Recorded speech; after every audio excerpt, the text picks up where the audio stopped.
Design a logo for your client, they're happy and you're happy because you've been paid.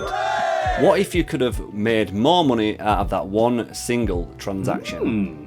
My name is Paul Greenwood, and in this video I'm going to be sharing some of the tried and tested strategies I use for my design business when it comes to logo design, and some of the extra things you can do in order to earn more money. I highly recommend you watching all the way to the end of the video, because I'm going to share with my number one tried and tested way in order to earn more money as a designer.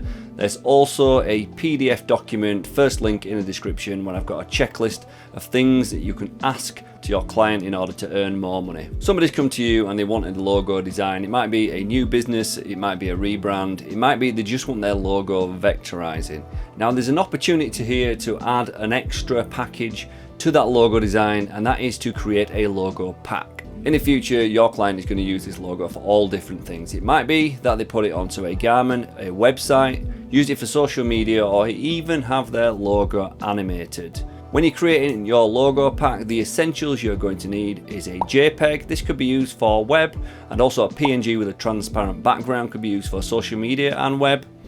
An EPS, this is for large format and print, and also a PDF. Having a vectorized logo is also handy for the client, because then they can use it for all of the different things that they want in the future. So the second way you can earn more money out of logo design is to ask simple questions like, what are you using this logo for? Is it for social media? Which platform are they going to use? It is our job to probe and ask questions to find out, are there any areas which we can add additional services? It might be that they need a profile logo, a header image, an event page graphic, or even a branded carousel for Instagram. The client might even be looking for a website or the logo to be animated, and even if these aren't in your skill set, you might know somebody you might be able to collaborate with, and you can offer a complimentary service for your client. Understanding how the logo is going to be used is going to open up a world of opportunity beyond the world of logo design. So my number one way to earn more money out of logo design is to be able to ask good questions and know what to charge. This isn't something that you learn at college or at design school. This is something that you learn over time. There are two types of businesses out there. There are corporations and one-person businesses. Understanding which type of business you are dealing with will help you know what to charge. There's a different mindset for both different types of business. If you're dealing with a one-person business, you're generally dealing with their finances.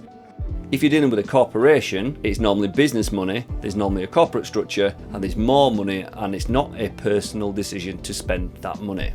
You may want to look to add a different pricing structure for the different type of business. A one-person business, you're likely to be charging less for, but they'll stay with you over a longer period of time if you manage to help them grow their business. A corporation might need ongoing design support, where you'll be able to offer a range of design services for a monthly fee. The only way you're going to find out more information about a company is to go and ask lots of decent questions and do good listening. How many people are working for your business? What this logo is going to be used for? I've compiled a list of handy questions which are available in a PDF download in the description of this video. List of things that you can design for your clients are absolutely endless, and by asking the right questions, you might just be able to earn more money for yourself and your family. If you did get something out of this video, guys, remember to give it a big thumbs up. If you've not subscribed to the channel, remember to subscribe, and I hope you can find another helpful video that may be on the screen now. Thanks for watching my video, guys, and I'll speak to you soon.